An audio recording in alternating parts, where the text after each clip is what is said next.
டிகியூன் YouTube channel நேயர்கள் அனைவருக்கும் வணக்கம். இன்றைக்கி கொங்கு ஸ்பெஷல் அரிசிம்பருப்பு சாதம் எப்படி செய்கிறது அப்படின்னு பார்க்கலாம். இந்த அரிசிம்பருப்பு சாதத்தோட வெங்காயம், ஊறுகாய், இந்த தயிர், பழம் இதெல்லாம் சேர்த்து சாப்பிடும்போது அப்படி ஒரு டேஸ்ட்டாக இருக்கும். வெறுமனே சாப்பிட்டாவே ருசியாக தான் இருக்கும். இதுக்கு ஒரு ப்ரெஷர் குக்கர் வச்சுக்கலாம். இது நான் நல்லெண்ணெயில் தாளிக்கிறேன். நல்லெண்ணெயில் தாளிக்கும் போது சாதம் பாஞ்சு மாதிரி இருக்கும். நல்லெண்ணெயும் நெய்யும் சாப்பாட்டை அப்படியே பஞ்சு மாதிரி பண்ணிவிடும். கடலெண்ணெயில் வேணாலும் நீங்கள் தாளிக்கலாம். ஆனால் நான் நல்லெண்ணெயும் நெய் 2 ஸ்பூன் சேர்த்துக்கிறேன். இது நல்லா சாதம் நீங்கள் என்ன அரிசி யூஸ் பண்ணினீங்கனாலும் இது சாதத்தை சாப்பிட்டா காமிக்கும். அப்படியே பண்ணிடும் சாதத்தை சாப்பிட அவ்வளோ டேஸ்ட்டாக இருக்கும். 1 டீஸ்பூன் ஜீரகம், 1 டீஸ்பூன் மிளகு 1-2 இடித்து சேர்த்துக்கிறேன். நீங்கள் இடிக்காமல் முழுசாகவும் சேர்த்துக்கலாம். மிளகு அப்படியே இருக்கும், அதை மாத்திரம் கொஞ்சம் லைட்டாக இது பண்ணி போட்டுக்கோங்க. அதோட பூண்டு, 1 கட்டி பூண்டை தொளித்து அதோடு சேர்த்துக்கிறேன். இதையும் லைட்டாக நசுக்கி சேர்க்குறதுனா சேர்த்துக்கலாம். நான் இது இப்படி போட்டால் நல்லாயிருக்கும் அப்படிங்கிறதுனால இது போட்டுக்கிறேன்.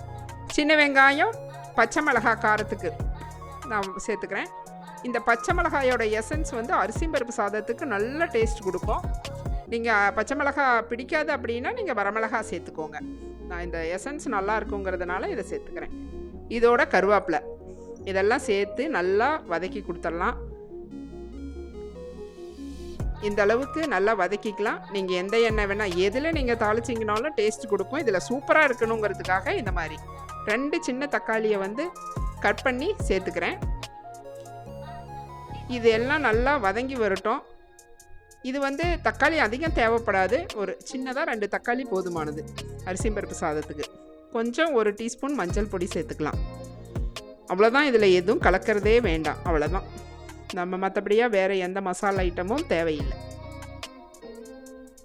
இதை நல்லா வதக்கி விட்டுறலாம். இப்போ 1 டம்ளர் அரிசி, 1 டம்ளர் பருப்பு. அரிசிக்கு ஈவனாக பருப்பு போட்டிங்கன்னா சாப்பாடு சூப்பராக ருசியாக இருக்கும். அதனால் 1க்கு 1 சேர்த்துக்கோங்க. இது மொத்தம் 2 டம்ளர் நல்லா கழுவி 4.5 டம்ளர் தண்ணி அதோடு சேர்த்து ஊற வச்சுருக்கேன். அதை இதோடு சேர்த்துக்கலாம். தக்காளி ஓரளவு வதங்கி வந்ததுனால இதை சேர்த்துக்கலாம். இது பொன்னி ரைஸு, அதனால் இந்த அளவுக்கு ஓரளவுக்கு ஒரு 1/2 டம்ளராவது சேர்த்து தண்ணி ஊற்றினோன்னா சாதம் நல்லா பளபளன்னு வரும். அரிசிம்பருப்பு சாதம் குழஞ்சி சாப்பிட்டா இன்னும் நல்லா இருக்கும். அதுக்கு 1 டம்ளர் தண்ணி சேர்த்து வைக்கணும். உங்களுக்கு குழைவாக சாப்பிட பிடிக்கும்னா நீங்கள் 1 டம்ளர் தண்ணியே இதில் சேர்த்து வச்சுக்கோங்க. நான் சாதம் பளபளன்னு வரணுங்கிறதுக்காக நான் கரெக்டாக வச்சுருக்கேன். பாருங்கள், தாளிச்சு விட்டால் இந்த அளவு வரும். இதுக்கு நம்ம மெயினாக எதுவும் மெனக்கடணும் அப்படிங்கிறதே கிடையாது. ஈஸியாக செய்கிற சாதம் அரிசிம்பருப்பு சாதம். இதுக்கு தேவையான அளவு உப்பு சேர்த்துக்கலாம். அவ்வளோதான். நம்ம ஒரு எமர்ஜென்சி சீக்கிரம் குயிக்காக ரெடி ஆகணும் அல்லது சாதம் ரெடி பண்ணணும் அப்படின்னா இந்த அரிசிம்பருப்பு சாதம் சரியான ஒரு டிஷ்ஷு. அவ்வளோதான். இதுக்கு மேலே நம்ம வேணால் கொஞ்சமாக உப்பெல்லாம் இப்போயே செக் பண்ணிக்கலாம். மேலே கொஞ்சமாக நெய் சேர்த்துக்கலாம். ஏன்னா நல்லா சாப்பாடு சாப்பிட்டா வரணும் அப்படிங்கிறதுக்காக நெய் கொஞ்சம் சேர்த்துக்கலாம். நெய்யோ வெண்ணெயோ எது வேணால் சேர்த்துக்கோங்க. அவ்வளோதான்.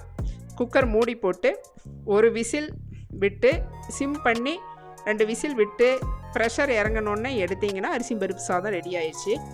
பாருங்கள், ப்ரெஷர் இறங்கிடுச்சு. இப்போ ஓப்பன் பண்ணி பார்க்கலாம். பாருங்கள், சாதம் அப்படியே பளபளன்னு இருக்குது. பாருங்கள், நீங்கள் இதே குழைவாக சாப்பிட்டாவும் நல்லாயிருக்கும்.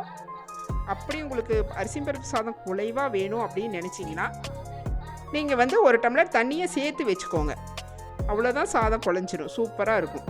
பாருங்கள், சாதம் எவ்வளோ பளபளன்னு வந்துருச்சு. பிரியாணி ரேஞ்சுக்கு இருக்குது பாருங்கள். நம்ம தண்ணி வைக்கிறதுல அரிசி ஊற வைக்கிறதுலையும் தண்ணி வைக்கிறதுலையும் அளவு கரெக்டாக இருக்கணும். இந்த சாதத்தோட பாருங்கள், பெரிய வெங்காயம், ஊறுகாய், தயிர் இதையெல்லாம் வச்சு இதோட கனிஞ்ச வாழைப்பழமும் சேர்த்துக்கிட்டிங்கன்னா சூப்பராக இருக்கும். இது எங்கள் ஸ்பெஷல். இதே மாதிரி பண்ணுங்கள். லைக் பண்ணுங்கள், சப்ஸ்கிரைப்